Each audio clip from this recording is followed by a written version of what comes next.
Wednesday. We are here. That's Hi, right. everyone. This is Cora, everybody. This is Cora, and this is our amazing RMT, amongst other things. Like I said, I'm going to push her out of her comfort zone today, and she's probably not super happy with that, but that's okay. So, everybody, it's Wednesday. It's Wellness Wednesday. Today we were talking and learning about Cora's inspiring story, but also she's got amazing amount of knowledge, understanding, wisdom about how to support your physical body, how to support your body in general. And we're gonna dive into her knowledge. And we're gonna make her talk. Oh, it will be so comfortable and uncomfortable all at once. Yes, well, Cannot wait. you know what? I feel like this is payback. Now, I'm gonna It is. explain the payback, y'all, because I have a story, and for those of you who have been a part of this journey the entire time, this is going to make you laugh. But first off, I want to say hello, Diane. Hello, Alex. Hello, Pepper Princess. Thank you for always being here, for your amazing support. Tried something new about posting those comments up first. So, all right, my story. And then I'm going to force Cora. Yeah. Don't even. What? Payback. Payback happens. Now, Cora and I have known each other for decades. We're not going to exactly how many years we've known each other, but I'm going to say decades. And the first time that I met Cora, she was at a mutual friend of ours' house doing massage when she was first in school, and she was kind of getting out there. And I walked up into the room to talk to them. I saw her, and I literally went, nope, and I left the room. She actually ran down the stairs. I totally did. Now, yeah. Let me explain the whole hey, nope, out, gotta go. At that time in my life, I was not really excited about being who I am. And I knew instantly, that intuitive side of you that comes out and you're like, oh yeah, I know you. You've got some skills in there, and you're about to shift everything that I've worked really hard to maintain for the better. It was for the better. Don't get me wrong, but it really kind of slapped me into place where it was like, oh my God, watch what you wish for. Yeah, I wanted to open everything up, but I didn't want to do it like that, boom. But this is where my motto, go big or go home, comes from, because I have to live up to that name. But that's how I met Cora. Oh, I was love at first sight at that point. We've been friends ever since. After I, casually walked back in the house, it was like, hi, I'm Jen. Okay. I'm pretty sure we dragged you back in the house, actually. You know what? I'm going to go with the story that I walked back into the house. Okay. Willingly, partially, maybe. Willingly. With incentive of muffins or waffles or something like that, probably. It might have been wintertime, and I was cold. Face reality, cold. Yep. I mean, for those of you who know that I love my warm weather, so that was a toss-up. And so, yeah, that is how we met. And it's, Cora has been the guy who has helped to push me through some things, even though when I didn't want to. I've actually run out of the house twice with her. Twice, once. We might get to that other story today, maybe another time. But yeah. Well, Yeah. So welcome. Welcome to the show. Thank you for being here. Thank you for getting outside your comfort zone and coming and sharing with everybody here. Thank you for having me. This won't be the last time, guys. I promise. No, it won't be. It's not happening that way. Yeah. So, Cora. Yes. Tell us about you. I mean, I put your stuff in the bio, but in the link, and there's the description there in case you want to read it. But tell us about you and everything you do and how you do it. So I'm an RMT for people who don't know. I've been doing this for, we're over 10 years now. We're 13, 14, something like that. Decades. Decades, yeah. Used to work with horses. Still want to go back to that. That's kind of the whole realm where I met Jen too. Through all of that, I grew up doing tons of RMT work, I saw chiros all the time and physios and stuff. So taking care of my body was second nature to me. My parents really instilled that sense of you need to look after things before they get worse, because otherwise you're going to live with them the rest of your life and they'll come and haunt you and cripple you later on. So our family kind of took things and just dealt with them really quickly and efficiently, where a lot of my friends and families thought we were the weird ones all the time. Because, when you go and say, I'm going to go get cracked by the chiro right now, they look at you like you've grown two heads. So that was always fun. I just went to the So, chiro, got oh, everything cracked. thank you. Thank you very much for doing that. Yeah. Yeah, it feels great. It feels so good sometimes, but not all the time. So that's kind of we'll just keep it at that for my early years. Did lots of horseback riding, kind of did all sorts of crazy stuff throughout my early 20s, moved back east for a little bit, moved back out here. My health was pretty good always throughout then, and doing RMT work and stuff. So you had to stay decently healthy, going to the gym, all of that sort of stuff. I always had these little weird things pop up here and there where my allergies were really bad. Back east, I call it goldfish eye. So like all under here would always swell up. It was ridiculous. I was sucking on Benadryl through a straw so fast when those episodes happened. I'm pretty sure people thought I was onto something there. It's like that Will Um, Smith movie. I honestly, I was doing that. I'd walk out of the gym, go to the corner store, grab a thing of Benadryl, and the guy's already staring at me because my eye's just like the size of a golf ball. And I just start drinking it. And technically wasn't the smartest thing. Maybe should have gone to the hospital at that point, but I'm a little stubborn. I'm Dutch. Stubborn horseback riders. We're all the same. Yeah, Dutch, English, Irish, Norwegian, Scottish. So, I come by it honestly. So there was those weird little things popping up. And then I had a weird episode, I think at my birthday that you held one time at your house. Mm-hmm. It was first time. You know those times in your life when you break through something or you go, I'm just gonna do something and I want to do something that I've never done, and that tiny little voice in the back of your head, you tend to ignore it sometimes, or it goes, maybe you need to just watch things a little bit. So while the birthday was fun, my body had a little bit of an overreaction to potentially how much I drank that night. Doctors were thinking it was a weird virus or something like that. But my body shut down. It went into an entire full-on flare thing where my hands and feet looked like Mickey Mouse clubs. I couldn't walk. I couldn't turn on a light switch. I couldn't do anything for myself. I could barely go even the washroom. So I was crawling around on my floor. And my parents, my mother's very intuitive, so it was very entertaining. After a day or two of that, I couldn't even feed my cat that I had just got at the time. So they checked in, came and grabbed me, and I spent about 3 months pretty much in bed at their place, doing a whole bunch of crazy dietary stuff, herbal stuff, trying to calm my body down. All my labs are through the roof. The doctors are just still saying it was a virus. Like, your body's going to get over this virus, but it's doing a crazy inflammatory reaction. We don't really know where it's going, but just keep doing what you're doing. So at that time, I was pretty much bedridden, couch ridden, had to stop work, all of that. Through diet, through doing all the good herbal stuff, through doing a lot of hypno stuff, energy work, everything, I was able to start to repair my body and get it going again.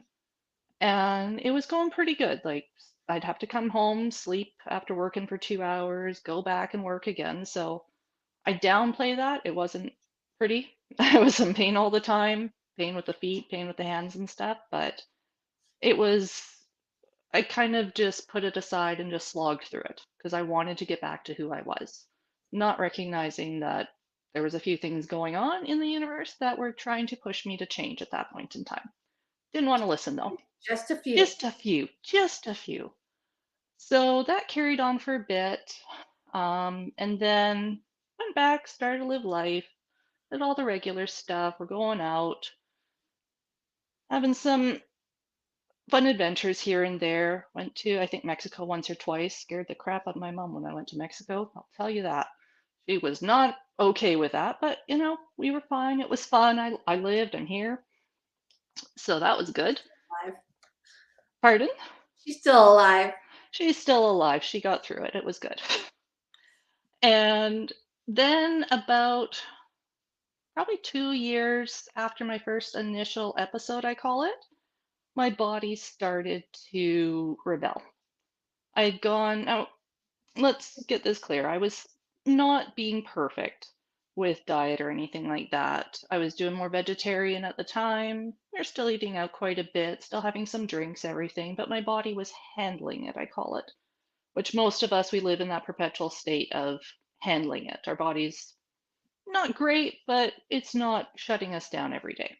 You can go like that for a very, very long time in life until it smacks you upside the head.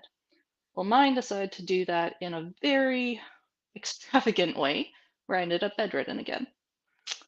It was my current partner, Joel, at the time, when he couldn't get me out of bed, that like he was trying to pull me up, trying to help me get dressed, put socks on, everything, and I was bawling. I was in so much pain. In bed, out of bed, everywhere. I was in so much pain. And he just looked at me and he's just like, something's wrong. This is not normal. You should not be in this much pain constantly. So then I started my journey into seeing a rheumatologist.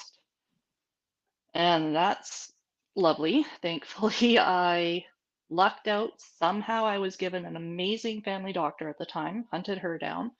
She somehow sent me to this rheumatologist who is a godsend, honestly. And I started my journey with them. They sent me through a whole bunch of tests, and I was diagnosed with spondyloarthritis. Initially, we just did spondylitis. Now, what spondyloarthritis is, it's an inflammatory condition or autoimmune condition. Um, it links in with all the other arthritises, but it has so many different aspects to it.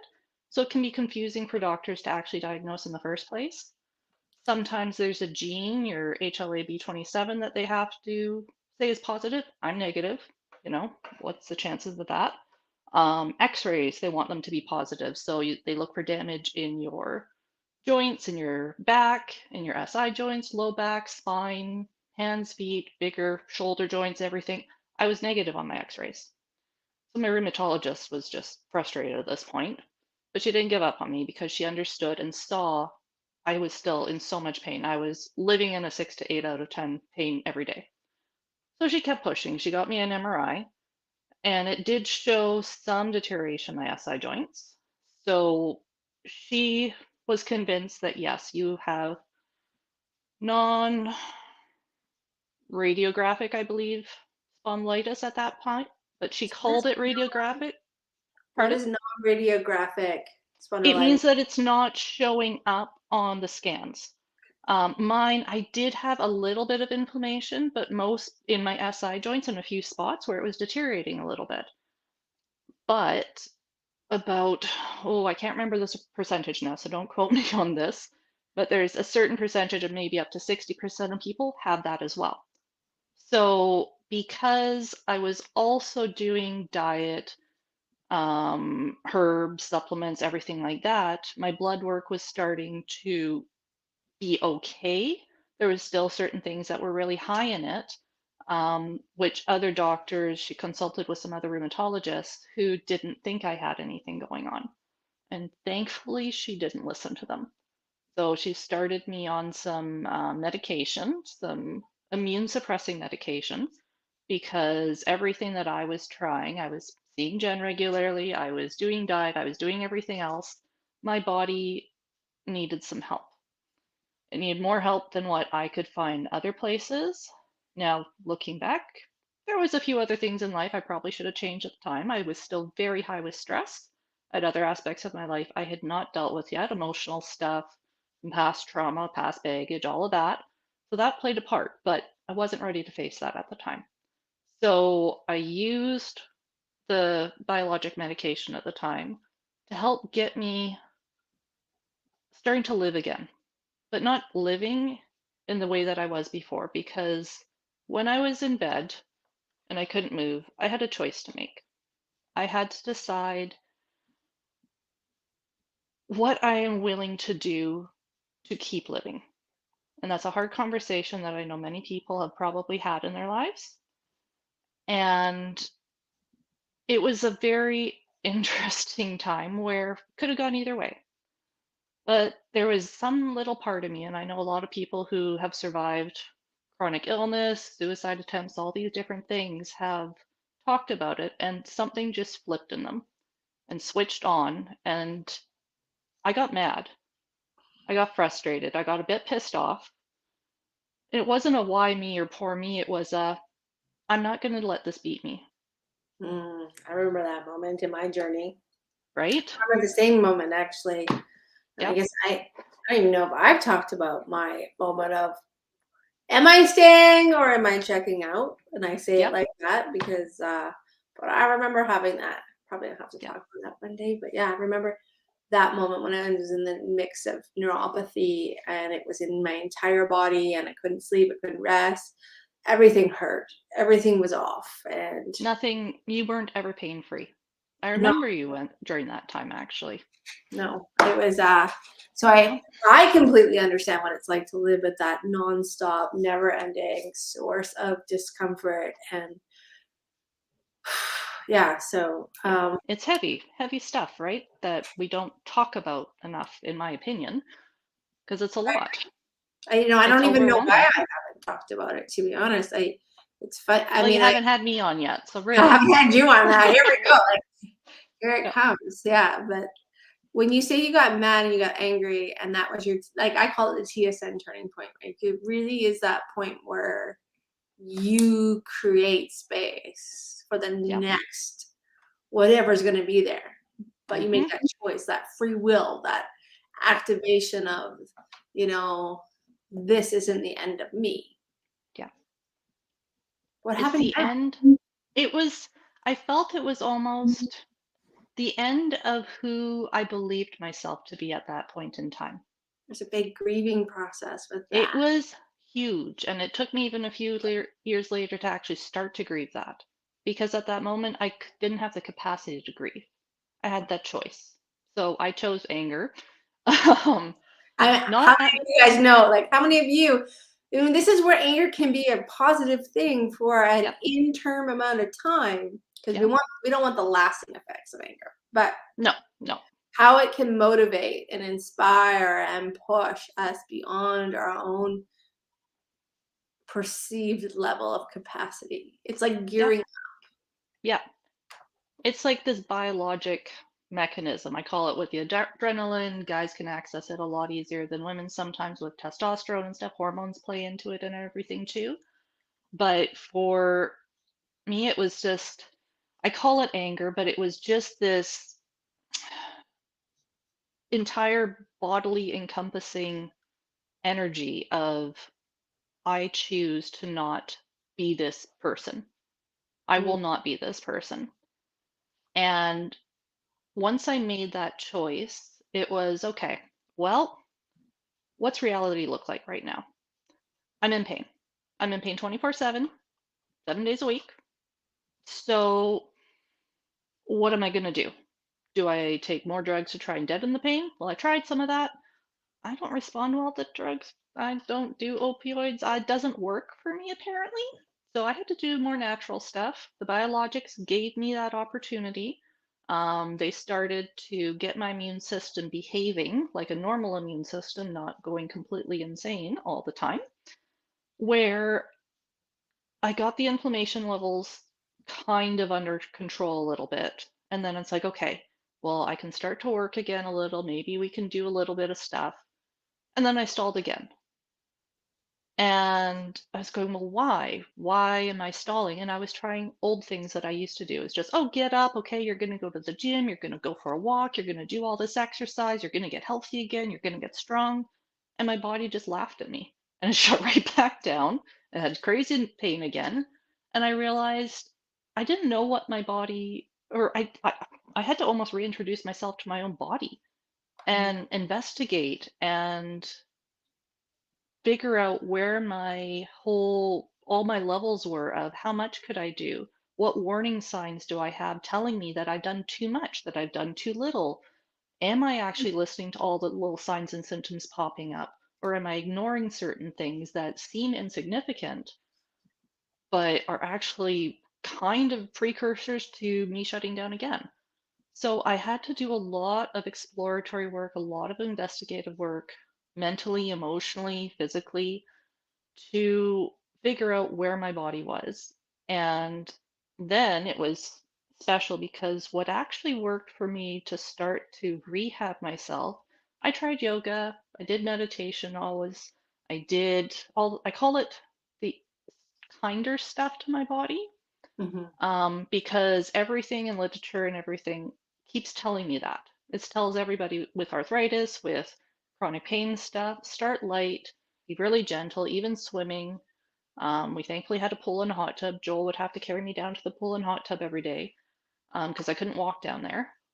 Go for your walks when you can. Well, I couldn't walk the next 3 days after that, so that didn't work. I actually had to start weight training. Now, weight training was special in that let's be very clear, it was 2 pound weights, okay? There was no, Why are you saying it like yeah, that?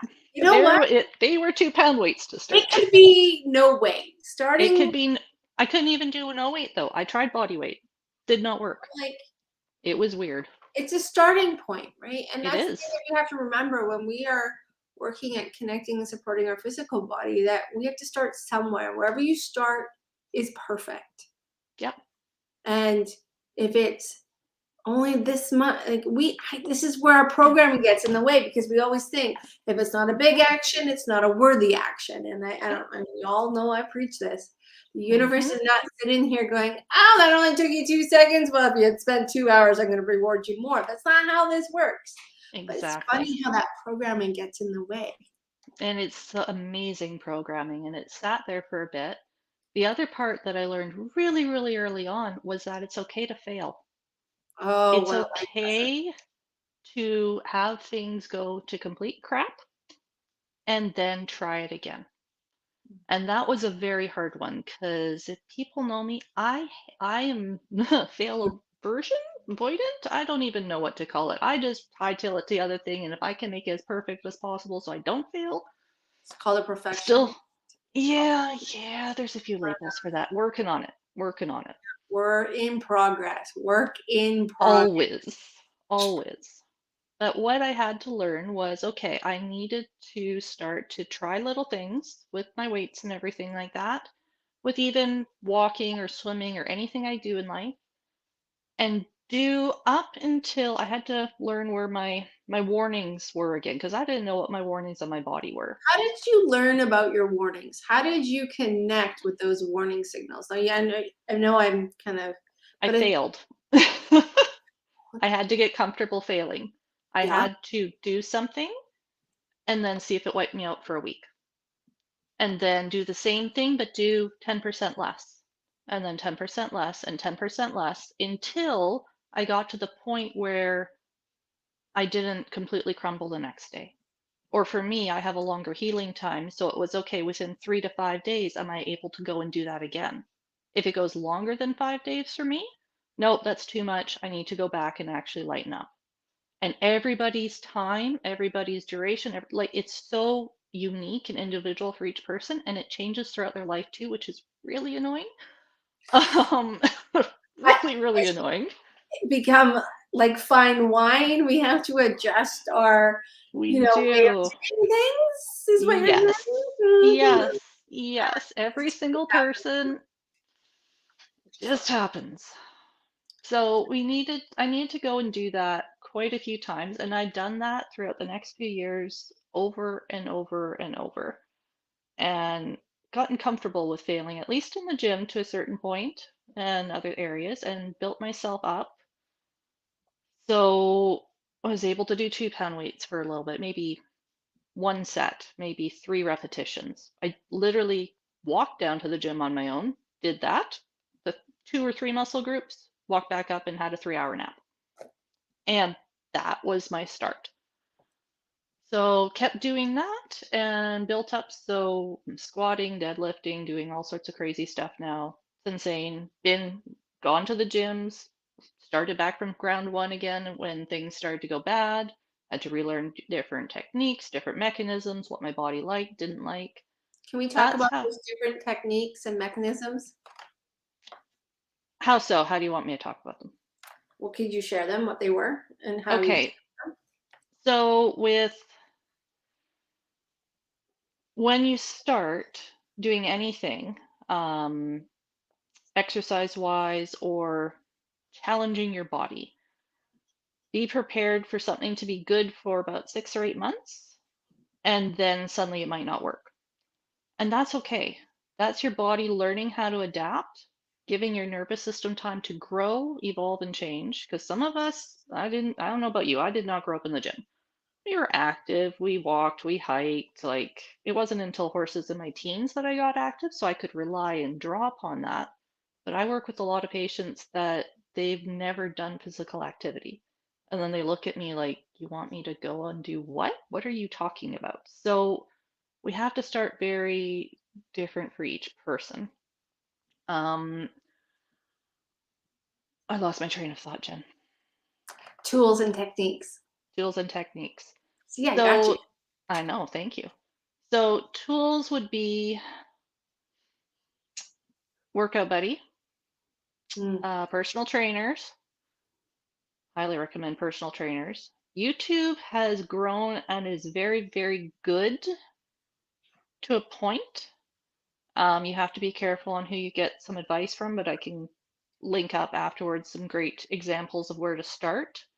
Other therapists and such, or if you know, like massage therapists, we're trained for things, physios and such, trained to watch and see what your body is doing. So if you don't understand your warning signs, try and find somebody like that who can watch your body as you're doing different things, working on you or working with you, and can point out maybe some of those warning signs if you can't feel them, because a lot of times people can't feel them right away.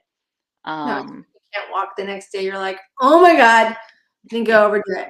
Like, it's like yep, going back to riding. I know when I get on a horse the next day, I'm going to walk like a bull-legged bull rider for like 4 days and it's going to yep, be excruciating. And I swear to God, that little bit is like, do I yep, want to? I do. yep. But it's been like too long. I have to work Yes. up to that now. Yes. So all of those little things, like big thing too, tools and tricks and techniques and stuff. More of a technique would be have a lot of grace with yourself throughout the journey. A lot of grace.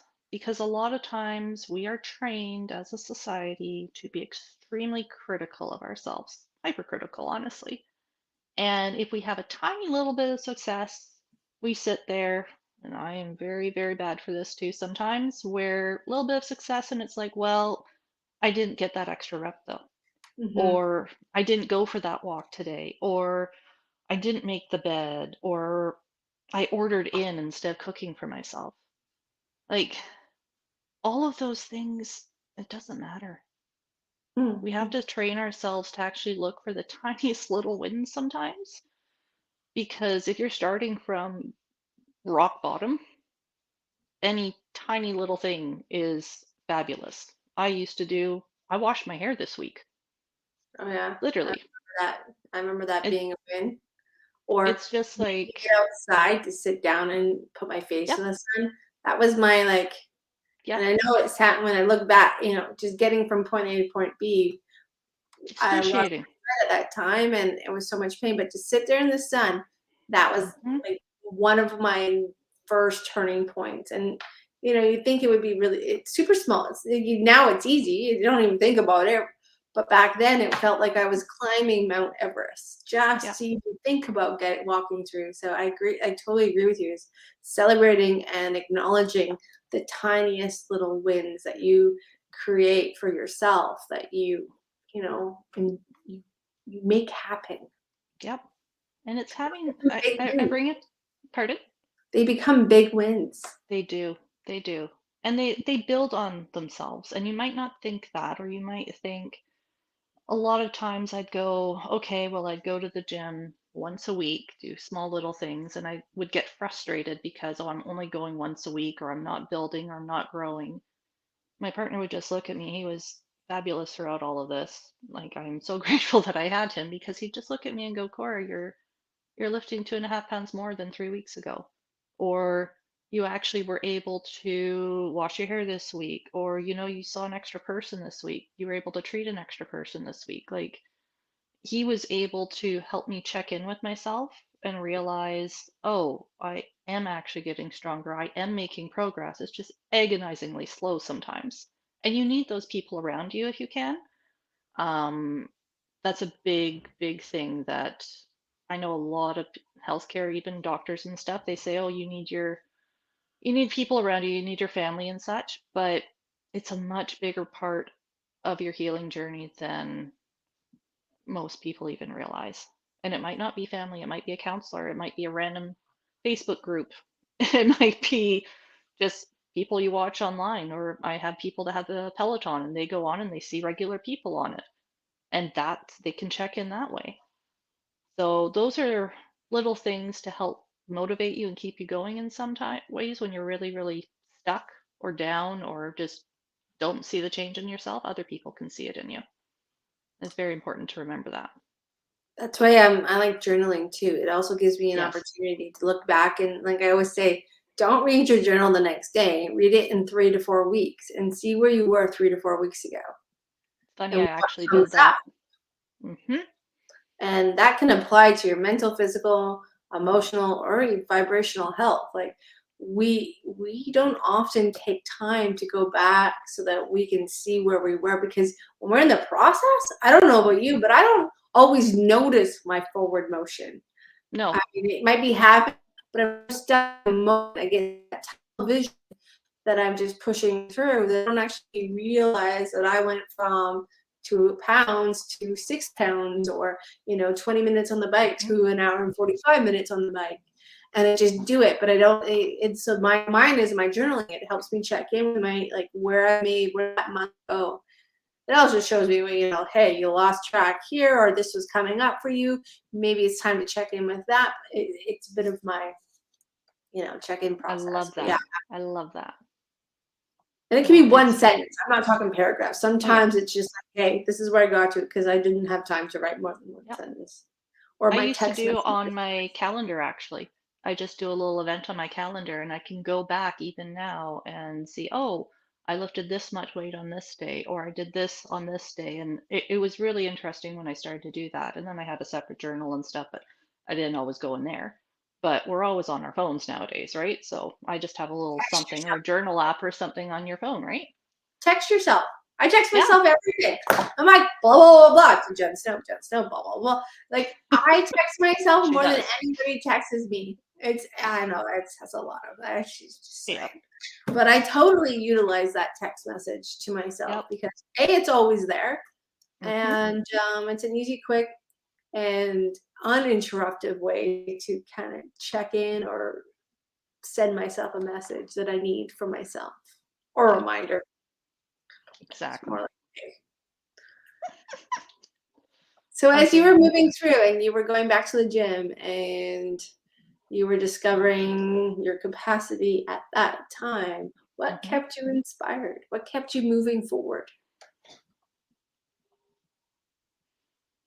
I think I was still mad at that time, to be honest. But That's it was more of once I saw, okay, so I was on the biologic medication for I think a bit over 2 years, before we had to switch to another one, unfortunately, and then that stopped working. So I didn't really look at what inspired me until that moment again, because then I had another holy crap moment, because the medication that allowed me, given me that space in my mind, I thought, to build up to that level, to go to the gym, to build up muscle mass, to get strong again, to be able to work as much as I did. Like I got my life back pretty much at that point.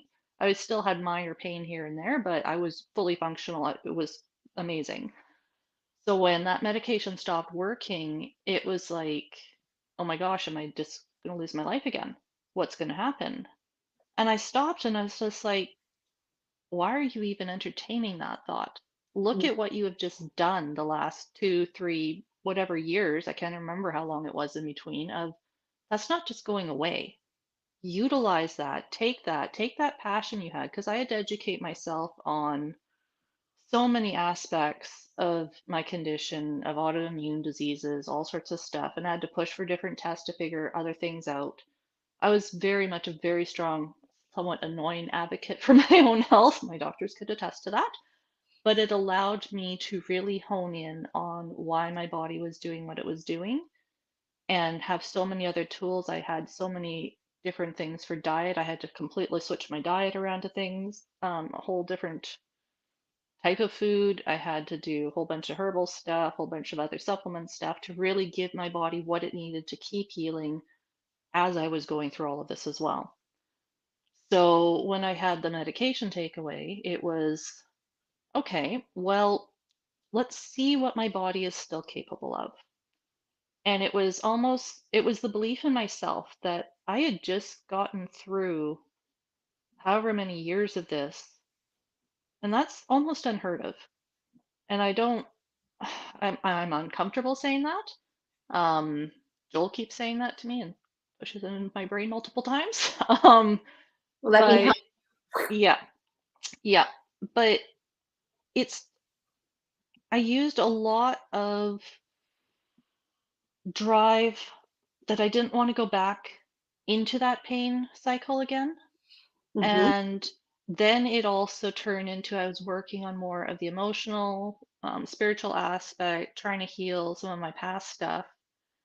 And then I started to rely on experience from my mom.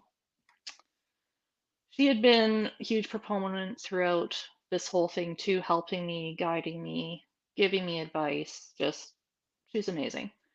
She I grew up with her, only knowing her pretty much being in pain. She had fibromyalgia, and from a young age, when I was born, I think she got right before I was born. Can't remember the dates now for her. But how she dealt with the same sort of thing is she actually also did the same thing. She made a choice one day. She woke up and she made a choice, and she decided, well, I'm going to be in pain. I'm going to do exercise. This woman goes and walks 10, 15 kilometers a day. She would garden, she, like just amazing. If you saw her as a patient or something in clinics, all the physios and all the RMTs are just like, who is this woman? Because she just does everything that they ask. She is perfect for all of that. Yes, she's still in pain, but she doesn't want to be seen as less than and wants to show strength. And so I started to draw on that of look at this amazing, empowering human being I have in my life. Why don't I just try and do that for other people? Because she did that for me. She helped save me throughout all of this.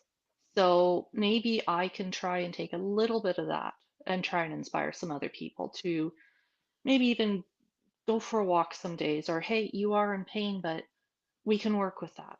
It's not a death sentence. It's not the end of the world. Let's try and figure out what works for you. And that got me through the next phase of no medication, was back in more pain. But I had this belief in myself that I was going to figure out a combination that was going to work for my body. So I dove into genetics. I dove into ridiculous amount of research. I'm a little bit of a geek that way. A nerd? I don't know the technical term anymore. Um, We're gonna go with nerd. We'll take nerd. okay, okay, I mean, we'll work with that. I'm with you. I do the same thing, as you know, in Yeah. my practice. Well, I'm sure Mm-hmm. people are like, oh my God, she's at this again. Yep. But it was necessary because my doctors were fantastic resources. But my rheumatologist would laugh when I'd come in and give her all this other research and go, well, what do you think of this? What do you think of that? Like I would bounce, and again, I'm so grateful for them. I would bounce so many things off of them going, well, I want to try this now. Well, I want to try that now and see how that goes. And they're like, okay. They were supportive of me, which unfortunately we're still trying to get more people in the medical field to be supportive of alternative stuff. Because yes, some stuff is research backed, some stuff isn't. But everybody is so unique. Different things are going to work for different people. And sometimes we don't understand it. Sometimes they're saying, oh, it's placebo or all these things. Well, God damn it, the placebo helps me. Well, I'm going to take it for right now. Like, Exactly. honestly. So I started to delve into a lot of that other stuff. Did a lot of hypnotherapy with Jen to open up some stuff. Who? um, Who? Pardon? Yeah, Who? Yeah, Who? with you, with you. What? I don't Yep, know. yep. So that was fun. Let's just say that. I love how you're like, that was fun. It was special, but it worked on a lot of old trauma, I call it, old ways of being, old patterns and habits, and things my body had learned to be stressed about. Mm, Biggest thing that I figured out for my body is how hormonally, energetically, physically it reacts to stress. oh, It does that's not like stress, and it will tell me nobody's body in likes stress. no, Technically, if you no, want to support your body, the one thing you can do is find ways to start utilizing the decrease and the release of stress. Physically, yes. emotionally, vibrationally, all in one. Whatever way you possibly can. Now, some Yeah. people need more passive stuff to help with that, like yoga, meditation, and stuff. And I was doing that for years. That wasn't working for me. So I had to go to the gym. I had to push my body. I had to give it a job. And its job was you're going to grow muscle and you're going to get strong and you're going to digest all this good food and deal with yourself. And that's kind of where I'm at still. I'm making my body grow and change and adapt and be okay being uncomfortable, be okay being stressed properly, learning what proper amount of Mhm. good stress is. What because when I'm under a bar with a crap ton of weight on my shoulders, my body and brain are is not worried about, oh, I didn't do the dishes before I left, or oh, I haven't done my laundry for the next day or anything. It's worried about getting the bloody heck up off the floor and not dying at that point in time. Mhm. So it's a very, for me, that's what worked because I'm so stubborn and apparently my body just needed that extra little input. But a lot So, of us need a combination of yep, physical outlet, mental, emotional, yep, vibrational outlets. Like I think we can utilize one, but really at the aspect, all four, really like four seasons come into play at some yep, point. We need to find, maybe it's just stretching. Like for those of you who, hmm, going to the gym isn't your jam. yep, Maybe it's stretching or it's walking or it's running, it's riding a bike. There's so many ways yep, to support your body to help you get to a place where you feel that balance. yes. And And that it's, may change because when I was younger, I used to run yep, like a mad person. I loved like running 10K plus. yep, Now I'm like, no, I'm gonna ride the bike. And I never knew I liked riding the bike, but that is yeah. where I get my physical outlet And it's being okay failing at one physical outlet and then trying another. and adapting. Going like, that's not Adapting. my jam anymore. Just- Yep. And that's okay. Because I have people that do two or three things and they love it. I have one person, they do very deep spiritual meditation, yoga, energy work stuff, and then they go do kickboxing. Mm, And I'm like, that's kickboxing fantastic. It's on so Sunday much fun. Yep. is fun. I even did a stint of Muay Thai for a while, and oh my gosh, that was definitely challenging because I'm going, I want to hit somebody. Are you kidding? Like, I don't hit people. What is this? And then I thought, then my brain started, okay, well, you're going to hurt your wrists like this. You can't hurt your hands. Well, I didn't hurt my hands. And then it's, well, if you're going to do certain things, well, maybe your back's not going to like it, or your ankles are going to give, or your tendons are going to flare up. And yeah, I had some things here and there, but I healed. And it was surprising because when you start to do something you've never done before, give it a chance for a bit. And it might surprise you how adaptable or how strong your body actually is. Because I find a lot of people, they might try one thing one time, maybe a few times. They might go at it really, really hard, but scale it back and just try it for a little bit. Give it a few months sometimes. Not a few weeks, but a few months. And then if you really, really despise and hate it, still okay, move on to something else. But we are way more resilient. Our bodies are way more resilient than we give them credit for. We just have to find that right combination. Yes, and that combination is important.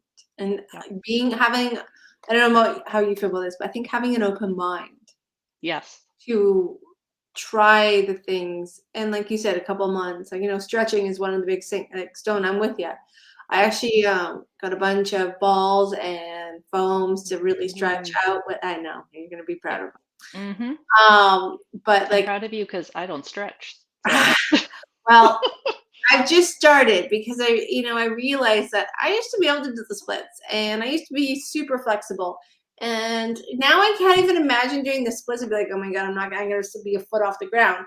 And so I yep, decided that I want to get that flexibility back, that coordination back. So, um, you know, fantastic. well, you know, It's gonna be fantastic. after going to the chiropractor, I got to tell you, Well, I know she got after you too, so we just won't go there. it's been a couple Yeah. of years, everything. I'm for sure there's not a part of my body that she didn't touch that wasn't out. That was the like, oh, maybe. And the comic cramps, I don't know how you're actually physically moving right now and not in excruciating pain. That's a And I great understand you mentally. have balance for all the other parts though. That's your thing, right? So it's so yeah, you'll be I love stretching when I actually make the time for it. Yeah. And that's the other thing is coming up with a program that works for your day, Mm-hmm. not making your program work for the, you know what I mean? Like not making you work for the program. And that's like, one of the biggest things I found as I was supporting in beginning this journey with a totally different motivation than I've had in the past. See, that's the is I noticed that my motivation to ride the bike or do other things actually changed.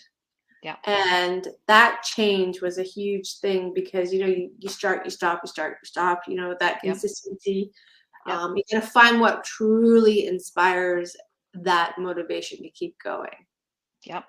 And And it's gonna be coach different for every single person. it is. It's gonna be totally different. Yeah. So when we talk about supporting the body, what are some, ways that you would suggest or you would help coach your clients in getting started, finding their rhythm, finding their beginning point? I usually start to, when I work with people, I actually really like to figure out what they love to do in life. What makes them happy? Any, not even physical stuff, but things that they enjoy kind of doing. Like some people, it's food stuff. They love to go out and eat. Some people, it's they love to go to the movies. Other people, okay, it's just going to friends and families' places. And I go, okay, if they haven't done anything that's even physical to start, I usually start with, okay, well, what's their daily life look like? What could we start with? Simple things. Yeah, we could do, in my profession, I'm not allowed to advise for diet or anything else like that. But for friends and family, I talk about different things because it worked for me. Sleep was a big one. Um, See if they can alter their sleep a little bit. See when they're waking up, what their daily schedule is like. What do they do first thing when they wake up in the morning? Are they always waking up rushed? Are they waking up not having time in the morning to eat breakfast? Or if they like to fast, maybe have a good lunch, maybe make sure they have good food throughout the day. Maybe work with a dietitian or meal prep, or heck, we even did for a while a meal kit delivery thing or whatever. So most of the stuff was already done. And it saved us so much time and stress of not going and planning meals throughout the week. Because I work with a lot of parents, and that's a huge thing for them. Well, I did Mhm. it because Joel, my partner, he has his own business, and I have my own business. It was becoming unbearable to either one of us to even just prep dinner and get dinner on the table. We'd look at each other just sitting there, just like we're so exhausted. So who's going to do it? And we kind of got to eat. Like food is important. So we I did actually that to find meal take that prepping off. big. It's huge. It's huge. It takes like hours out of the day and sleep. Dan couldn't agree more. I love my sleep and I never Sleep is my sleep. huge. And you can do, there's online stuff for sleep hygiene, it's called. Hmm. I even did because it was part of it, I did a study through UBC. My doctor sent me to a sleep thing just to make sure I was actually sleeping properly or going through all the proper stages because we have genetic stuff in our family where we don't.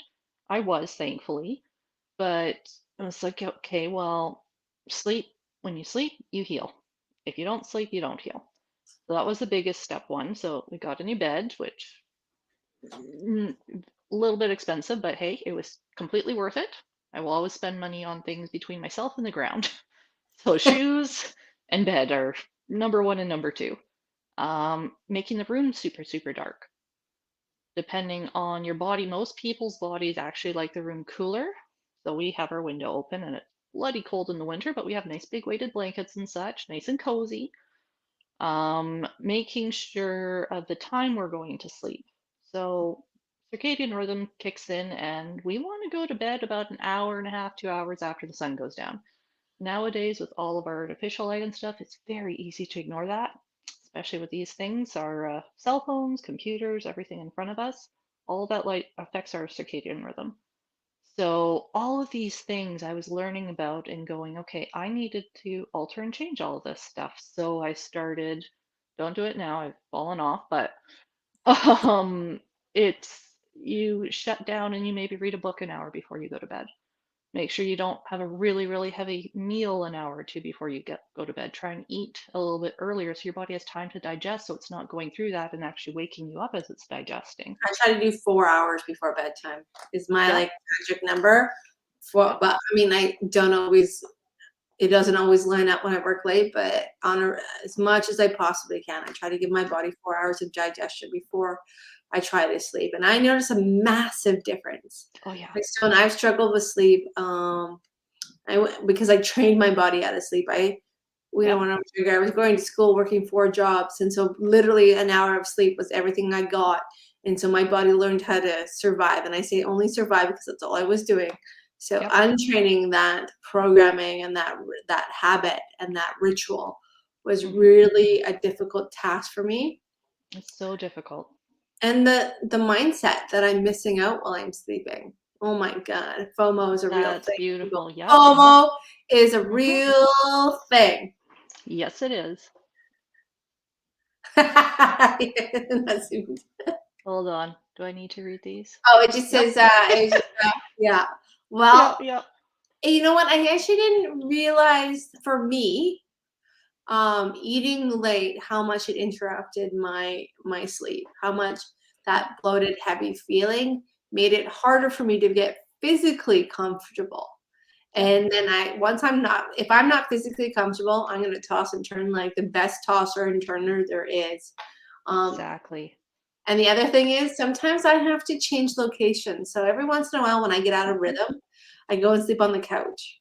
And I don't know why that works, but every once in a while I'll go a couple days where I'm not getting if I go and just spend a night on the couch, hmm it's like I've reset the program that says my bed's not comfortable. So sometimes playing with that a little bit can also help. I'll just say maybe your other half snores a little bit. No, it has Or nothing. the dogs. We're I gonna have blame the bulldogs. dogs actually. I have We won't. bulldogs. I Yep. have learned to, to sleep through snoring. I don't even recognize snoring. Like Yep. when you have bulldogs, you learn to master that like yesterday's Yep. news. It is Yep. done. Because they can't breathe through their nose, so they constantly, you Yep. know. But No, yeah, I used to grab a big cozy blanket and sleep on the ground sometimes.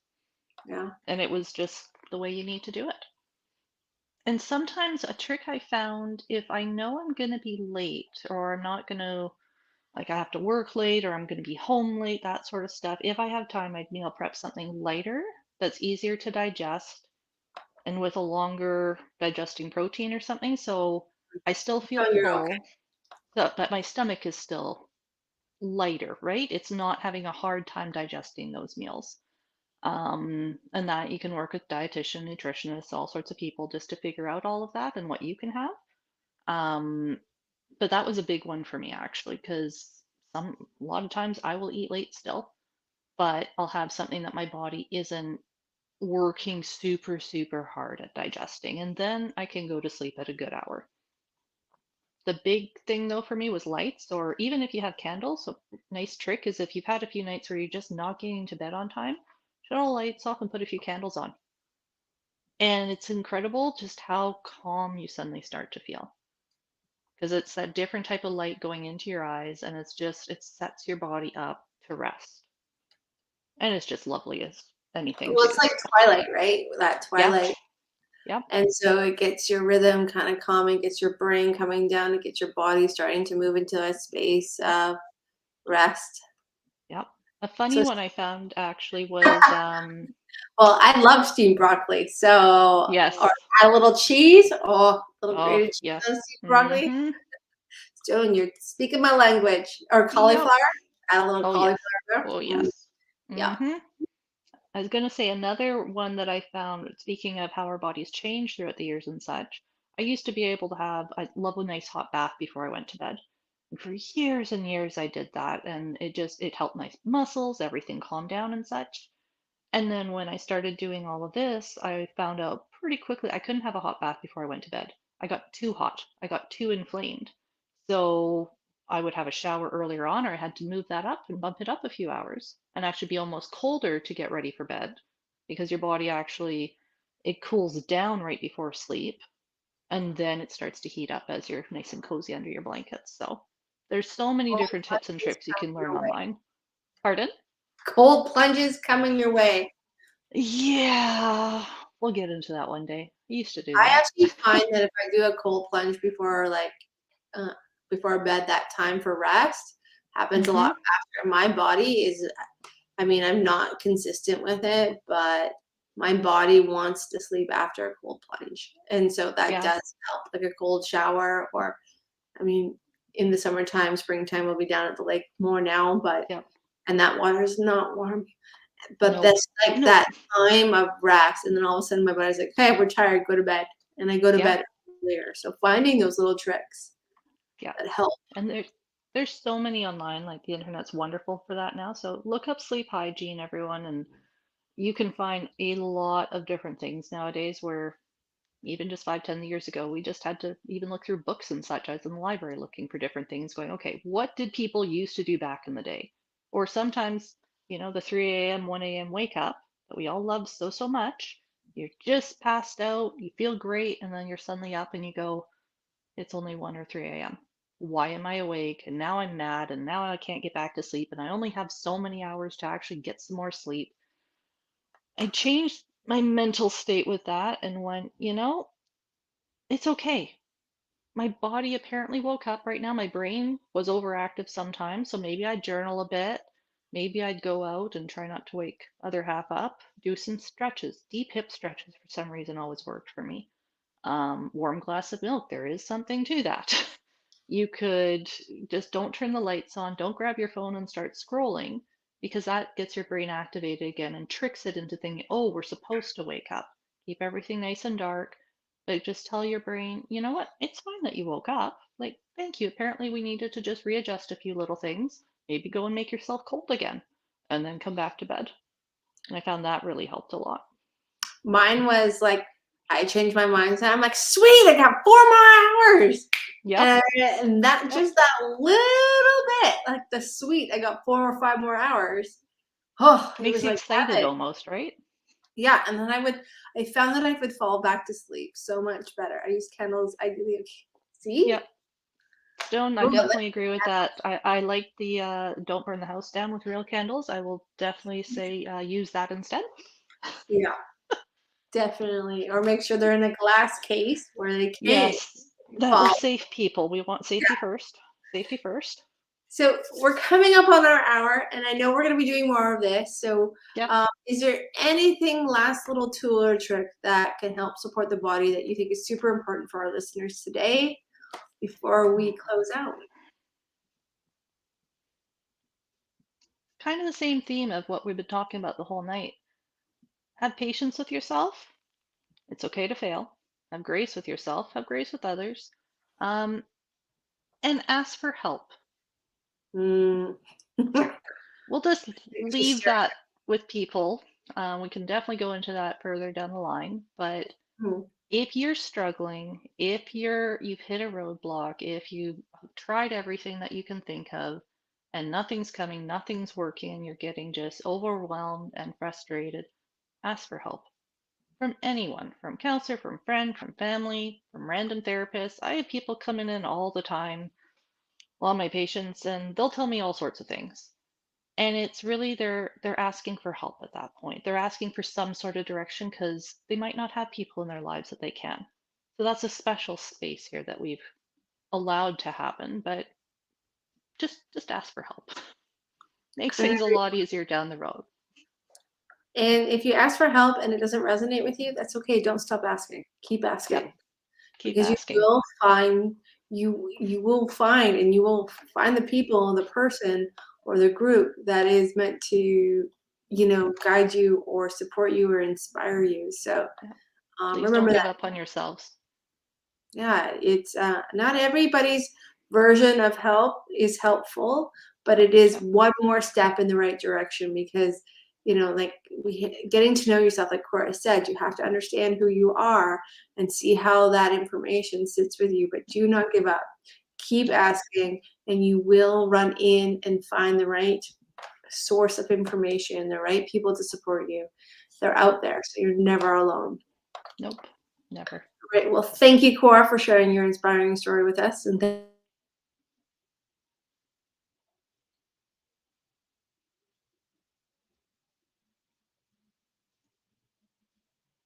think she's frozen. Thank you everybody for coming on the channel tonight. And when we get Jen back. oh, we will. It's just, Okay. what? It's been the internet the last couple of days. I don't know what's going on. I don't know what spaceships are in the sky right now that are, We had a solar flare, Jen. We had well, a massive solar flare. well, you know what? I know this happens to this place a lot. I'm just saying. Mm-hmm. But thank you guys for being here. Thank you for your love and support. We will be live Friday morning with Coffee and Conversations with me, and where we're just going to talk about the daily week, the thoughts, everything.